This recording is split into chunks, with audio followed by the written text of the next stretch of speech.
Hi guys, so nice to see you. So today we're going to be looking at the book of Proverbs and what it has to say about friendship. So what a lovely subject for a nice summer Sunday, hey, nice and sweet. But I hope to show you today that friendship isn't just like a lovely side quest that makes our life a bit nicer, a bit more fun, but it's a central and an essential part of following Jesus for everyone, and how one of the ways we experience his grace and his love in our lives. So hopefully this clicker works. This is me, my best friend Joy, at some point during the 80s. You'll never guess what kind of shared interests we had in common. Joy was my best friend right from when she joined my school at the age of 8, right up until now. I do have friends now that I see more of. I do have friends now that I share more of my life with, but she'll always be my official best friend. Joy was the one I'd speak to every night on the landline for an hour, and I would build dens with. We'd talk about boys and make up games, have sleepovers, go on holiday together. And we even once tried to have an all-day movie marathon without getting out of our chairs, like Chandler and Joey and Friends. And she would even tell you that she was like solely responsible for me getting together with David. I wouldn't remember it quite like that, but she was definitely doing a lot of matchmaking there. So I was really blessed to have a best friend and a really loyal one like her. And all the way through school, even though I wasn't that popular, even though we both got laughed at or bullied at different times, we knew that we had each other. And this, I think, gave me a real sense of security in the world, helped me to see it as like a safe place. I do remember one day, just one time, when quite early in our friendship, when we were quite young, we went on a school trip, and there was another new girl, and it kind of felt like Joy sort of abandoned me for the day and spent all her time with this new girl. And I just remember that feeling of feeling really lonely, not knowing who I was going to walk with, feeling like they were laughing at me behind my back. And that was the only real time I remember that happening. So it was a real exception, but it gave me an idea what it might feel like not to have that best friendship in my life. But generally, in my school days, I always knew that I had someone who would always want to hang out with me, always listen to me, always be on my side, stand up for me. And that was really invaluable. I know not everyone gets to have that in their lives. So we're going to look at Proverbs today. Just a very brief overview of Proverbs for people who might not know. It's a book of poetry and sayings in the Old Testament, mostly written by King Solomon, the son of King David of Israel. And it celebrates wisdom as the best and the fullest way to live. It tells us that wisdom is following after God, and wisdom is trying to live his way. The first few chapters are kind of more poetic, and then it moves on to more individual sayings about different subjects. So a lot of the verses kind of stand alone. So because it's quite kind of bitty in that way, and it jumps around different topics, I've pulled out a lot of the verses that I could find on the subject of friendship, and looked at what they tell us all together. So they will be kind of sprinkled through the talk rather than like one big chunk of Bible reading at the beginning, for that reason. So we're going to look at 5 main points. Friendship is an amazing gift from God. How should I find friends? How can I be a good friend? God uses friendship to change us, and Jesus is our perfect and faithful friend. So the first verse I wanted to bring you is this, from Proverbs 27, verse 9. Perfume and incense bring joy to the heart, and the pleasantness of a friend springs from their heartfelt advice. Perfume and incense bring joy to the heart, and the pleasantness of a friend springs from their heartfelt advice. Friendship is a really good and amazing gift from God. Often in the church, we can be really focused on marriage, I think, in teaching. We can have talks about how to find the right partner, how to have a godly marriage, how to serve your partner, love them the right way, how God's going to change us and sanctify us through marriage. And that's all really good. It's good stuff, don't get me wrong. But we won't all be called to marriage, and we will all be called to be a friend. Hannah talked about this last week, how friendship, God's made us to be in community. Friendship's a way that we can honor and glorify God with our lives. So God calls us to friendship. It's a calling, and it's also such a good gift. It brings joy to the heart. It brings pleasantness. This verse says it's like perfume and incense. It brings us real joy and delight in good times, but it also brings us comfort, help, and support in hard times. Your partner won't always be enough. Your family won't always be enough for you. One person can't be God to you. They can't meet all of your emotional, spiritual, intellectual needs. We need community and we need friends. This has been kind of medically proven. There was a meta-analysis study in 2015. That means they've taken a lot of studies and put them together and used all the data.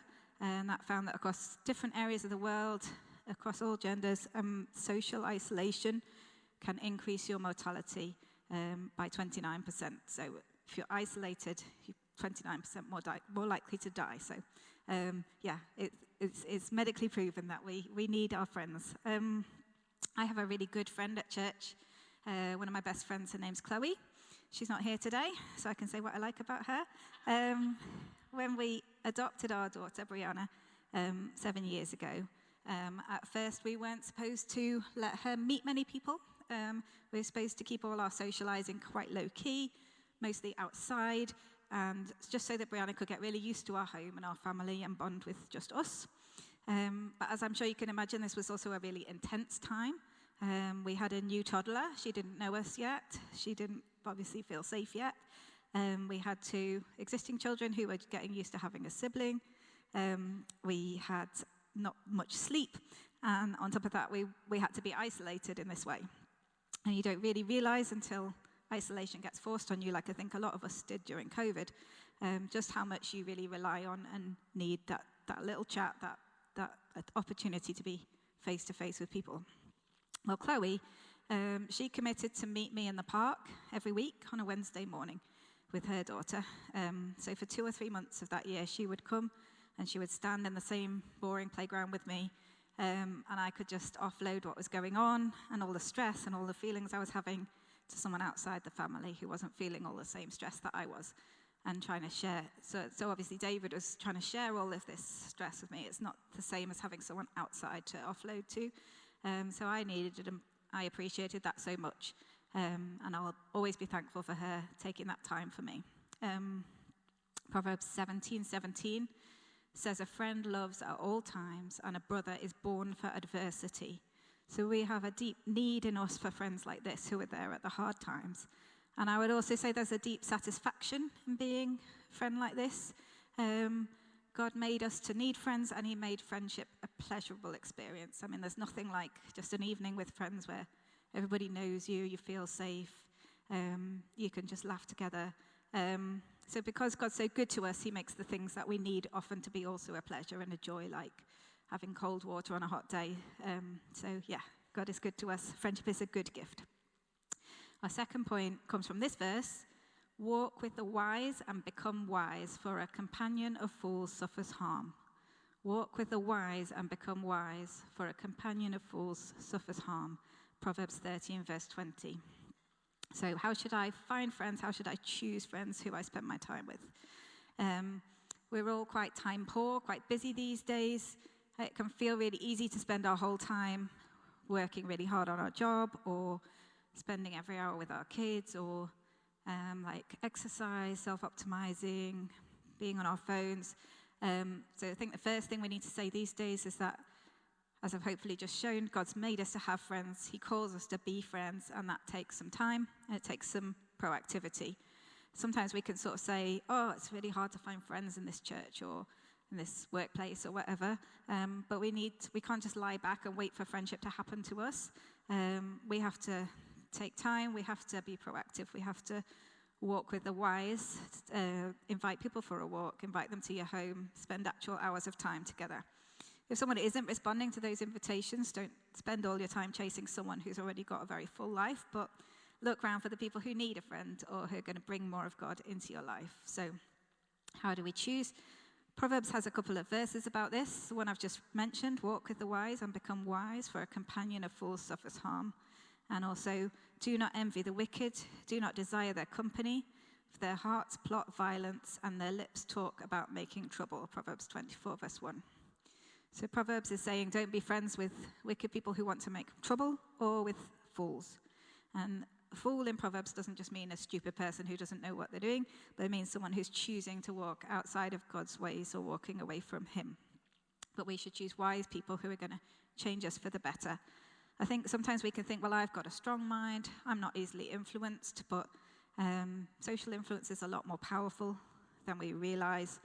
There was in 1951 one of those crazy social experiments they used to do called the Asch conformity test, where people were asked in a group to match up one line with another line of the same length. And it was an easy answer, it wasn't a tricky one. But the twist was that only one person in each group was actually being tested, and everyone else in the group was an actor. And all the actors were asked to give the wrong answer. And nearly 75% of the people who were being tested also gave the wrong answer, even though they knew it was wrong, because there was this social drive to fit in with the group. So somewhere deep in our brain, we're primed to follow and imitate those around us. So this is why Proverbs is giving us this advice. Be with people who are going to lead us closer to God and teach us and give us that good, heartfelt advice. That's the pleasantness of a friend. However, I would say Proverbs is not the only part of the Bible. It's advice to God's people in the days before Jesus came and before he brought us a new covenant. So we have to look at Jesus' life and Jesus' example as well. So yes, we do need friends who stretch us, teach us, bless us. We need friends who are passionate about the same things we are and bring joy to our lives. But we also need to be the friends who are stretching, teaching, and blessing others. Jesus didn't just hang out with good people and wise people, people who had it all sorted. He ate with tax collectors and sinners. He chose uneducated and often very confused and unwise men to be his closest friends and disciples. And he brought in the excluded, and he truly and passionately loved these people. So he didn't just go to godly people who had everything sorted. He spent time with all sorts of people. He loved them, and he also said to us, go make disciples. So that means we're not just only going to spend time with godly people if we're going to make disciples in all nations. So although we should definitely follow Proverbs' advice that we should have wise friends, godly friends who are going to lead us closer to God, we should also follow Jesus' example by being that true friend to people who need one, who might not be included or who don't know him yet. But we can be aware of the influence people are having on us. If we have friends who we know when we spend time with them, it draws our heart away from God instead of drawing them to God, or influencing us to make trouble or to sin. We just should be aware of that. Some people have quite a strong personality, gravitational pull on us, I think. So it doesn't mean we should stop seeing these people or cut them off. Hannah talked about this last week. Sometimes the world would encourage us to quit on friendships, and that's not hardly ever a godly thing to do. But we can think, how much time do I want to spend with this person? Or am I praying before I meet them about which way the influence is going? Am I trying to encourage them to want to follow God? So we're going to choose friends who are we're going to influence their lives for good, and they're going to influence our lives for good. So the next verse, a generous person will prosper. Whoever refreshes others will be refreshed. Proverbs 11:25. So how can I be a good friend? So one of the things that's important, as we've talked about a bit, is time together, living life together, walking with each other, eating together. I just recently went to see Toy Story 5 with my daughter. It was all right, actually, for a number 5 film. And there's this theme about friendship in that the little kid really needs a friend, and there's a contrast between the shallow friendships that she can form on social media and like a true and deep friendship that she forms by playing together and being in the same room. And we do have to be careful that our friendships don't end up shallow, just showing up for the good moments in each other's lives or the photo opportunities, but actually being there on the days when your friends crying snot all over the pillows or trying to cut themselves off from people, or they just need someone to help them get out the house. We need to remember our first point, that friendship is essential to living our full life that God's called us to. So a generous person will prosper. Whoever refreshes others will be refreshed. As we give out, we'll be refreshed, we'll be restored. I've really found this to be true in my own life. I often still get it wrong. I think more often than I get it right. I think we all have a natural selfishness, a natural laziness. But sometimes it's the friendships where I have had a chance to really give to someone and serve them, that I've found my love for them increases. Going back to Chloe, who's still not here, I can still say what I like, but I did check with her that it was okay to share this, actually. Many of you will know that there was a time about 8 years ago where she and Dave lost their baby son, Remy, who died aged 6 weeks, and that was a terrible, terrible time, obviously. And when something like that happens as a friend, you have a choice to either sort of lean in or lean out. You can think, well, they probably want to be on their own and I don't really know what to say, or you can just go around a lot. I'm not trying to claim credit, and a lot of people went round a lot. A lot of people took them dinners and took their kids out and made them cups of tea. But walking through that really devastating time with Chloe and Dave, especially Chloe, gave me a deeper love for her than I had before, and I think that will always be there. I asked her if it was okay to share this story, and she said I also had to be real and share how she's not very good at replying to text messages. I'll share that too. Sometimes that can be tough, can't it? I'll come back to that in a bit. So being generous, serving your friends can bless you in ways you don't expect and can deepen your bond and deepen God's work in you. Proverbs has a lot of other things to say about how to be a good friend. It says to answer before listening, that is folly and shame. Proverbs 18 verse 13. And the purposes of a person's heart are deep waters, but one who has insight draws them out. Proverbs 20 verse 5. So Proverbs is telling us, be a listener. Be someone who looks below the surface and cares about discovering the heart of your friends. Don't be someone who's just waiting for the next pause in the conversation to tell the story you just thought of. I know I can be guilty of that sometimes. The part of being human is a need to be seen and known. Ultimately, only God can really fully meet this need. But he gives us friends to show us what it feels like to be seen, to be known, to alleviate those human pains we have of being lonely and excluded and unheard. And he makes us able to meet that need in others. So once we've got that close friendship, we've got time together, we're giving to each other, we're having confidence to share the deep waters of our hearts, then we need to protect that bond. We probably won't have that really deep, wonderful bond with very many people in our lives, and that's okay. It's quality, not quantity. So how do we protect it? Proverbs says, a perverse person stirs up conflict and a gossip separates close friends. Proverbs 16:28. And we know this, but it's quite easy to do, isn't it? It's easy to grumble to someone else about how your friend doesn't do this, or didn't understand that, or Chloe hasn't texted me back yet, or to pass on something that you heard about someone, and then they find out that someone's betrayed their confidence just for prayer to like 5 people, and suddenly there's a broken friendship. We're always going to have some pain and some misunderstanding in any relationship. But instead of talking behind someone's back, we need to work out what else to do with this pain. So first we could try bringing it to God. Sometimes we can forgive it with God's help without needing to bring it up. Sometimes it's actually not real. It's a story we're telling ourselves in our head, like me with Chloe when she hasn't messaged me back for a couple of weeks, and I'm looking at the blue ticks thinking, she's definitely read this.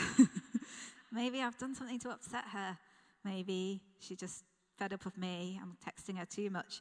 Maybe, right? But I forget all the times I've read messages and they've just gone straight out my head. I was just having a busy life. So talking to God sometimes brings us that perspective. It's just in our head. And sometimes we've tried all that. We tried to forgive on our own. We tried to look with perspective, but actually it's a real issue and we need to bring it to our friend. Because the last verse told us not to stir up conflict, so we don't take it to everyone else, we take it to the friend. Proverbs 27:6 says, wounds from a friend can be trusted, but an enemy multiplies kisses. Wounds from a friend can be trusted. So we need to keep that communication open, bring our issue to our friend nicely, openly, ideally face to face. I've made the mistake of trying to do this by text before, and it really didn't go well. I really hurt someone. But by doing that, we show them how much the friendship actually means to us. And because Jesus lives in us, he gives us the power to forgive and to move on together, not just to quit on the relationship or blame the other person. There might also be times when we need to give someone that faithful wound because we see something in their lives that's like a sin or a behavior pattern that they need to change, that's not serving God. I think we need a lot of wisdom if we're going to do this and a lot of prayer. It's not something I've done often, but sometimes that might be something God calls us to as a friend. So we're going to be a good friend by spending time, by serving each other, by not gossiping, by being open, by listening. My fourth point comes from this very famous verse: as iron sharpens iron, so one person sharpens another. As iron sharpens iron, so one person sharpens another. Proverbs 27:13. So God uses friendship to change us. Those of you who know me well will be surprised I've got this far through a preach without quoting C.S. Lewis yet. It's been hard work. This quote's from an essay that he wrote in a book called The Four Loves, and it's about friendship. He's talking about how God uses friendships to change us and enrich our lives. He sort of starts off talking about the way sometimes friendship can seem like it's happened by chance. It's the people who just happen to live near you or went to the same school or same course. And he says, any of these chances might have kept us apart. But for a Christian, there are strictly speaking no chances. A secret master of the ceremonies has been at work. Christ, who said to the disciples, "Ye have not chosen me, but I have chosen you," can truly say to every group of Christian friends, "You have not chosen one another, but I have chosen you for one another." The friendship is not a reward for our discrimination and good taste in finding one another out. It is the instrument by which God reveals to each the beauties of all the others. They are no greater than the beauties of 1,000 other men. By friendship, God opens our eyes to them. They are like all beauties derived from him, and then in a good friendship increased by him through the friendship itself, so that it is his instrument for creating as well as for revealing. So saying that as well as friendship revealing to us the beauty and amazing handiwork God's put into other people, it also changes us. It creates us. It makes us more beautiful and more like Jesus as we love each other. Or as this verse says, as iron sharpens iron, so one person sharpens another. So it's such a beautiful part of God's plan. He didn't make us to be alone, striving for personal holiness in a room on our own. He made us to live in community together, to metaphorically knock the edges off each other as we love each other, as we forgive, as we share sacrificially, until we're sharp instruments for him. So in other words, we need friendship to make us more like Jesus. But if you've never felt like you've experienced this type of friendship, if you find friendship really hard, or sometimes it's good for a while, but then it fades or falls short or ends, I think we all feel that way sometimes. Then don't worry. My final point reminds us that we all have a true friend. One who has unreliable friends soon comes to ruin, but there is a friend who sticks closer than a brother. Proverbs 18:24. One who has unreliable friends soon comes to ruin, but there is a friend who sticks closer than a brother. So Jesus is our perfect and our faithful friend. I think when we read this verse, we see Jesus in it immediately, but when Solomon wrote it, Jesus hadn't come to earth yet, so what did he think he was writing it about? He might have been prophetically writing it about Jesus because he'd met God, he'd heard God as a young man. We know that he did hear God's voice directly, but he might also have been thinking about stories he'd been told by his father David, and David's close friendship with Jonathan. Jonathan was the son of the previous king before David, King Saul, and David started to become more and more popular with the people through Saul's reign. So Saul saw him as a threat and repeatedly tried to kill him. It would have made sense, like politically, for Jonathan to see David as a threat as well, because he was the next in line for the throne. But Jonathan kind of conceived a deep and generous love for David that sort of seems to come out of nowhere in the text. 1 Samuel 18 verse 1 says, after David had finished talking with Saul, Jonathan became one in spirit with David, and he loved him as himself. From that day, Saul kept David with him and did not let him return home to his family. And Jonathan made a covenant with David because he loved him as himself. Jonathan took off the robe he was wearing and gave it to David, along with his tunic and even his sword, his bow, and his belt. And we see real echoes in this passage of the way Jesus treats us. God makes a covenant with us. He's faithful to us. Jesus put his robes of righteousness on us. He gave everything for us. And he sort of mysteriously gives us his rights, his standing with God the Father, and his power. And we see throughout the story of Jonathan and David, that Jonathan protects David and speaks up for him to his father at a significant risk to himself, because King Saul's kind of gradually going mad. And we know that Jesus is an advocate for us before his good father. So this story and this verse from Proverbs, there is a friend who sticks closer than a brother. They're both prophetic of Jesus' love and his friendship for us. And that means we can all have that sense of security that I talked about at the beginning that I had in my childhood. I had a close and reliable best friend, but Jesus is a higher and more, a totally perfect, deeper friend that we all have walking by our side every day. We all have someone who's always going to listen to us, always wants to hang out with us, and is always on our side. So when we are broken, grieving, lonely, and sinful, he is always our friend. When we can't explain our experience of life and it seems like no one else can understand, he has walked in our shoes. He is always our friend. When no one else can help us and we're crying out in pain for our own suffering or the suffering of those we love, he is always our friend. When we don't feel good enough to even ask for a friend, he is always our friend. When we feel overlooked, unseen, or unwanted, he is always our friend. Like the best of friends, we can talk to him anytime. He is always with us. So God, we thank you, that you're with us every second. Jesus, thank you that you're our best friend. Thank you that you've given us friendships in life to point us to you and to bless us. And we just ask that we would turn to you when we need you, God, that we wouldn't suffer needlessly. We would talk to you, our best friend, whenever we need a friend.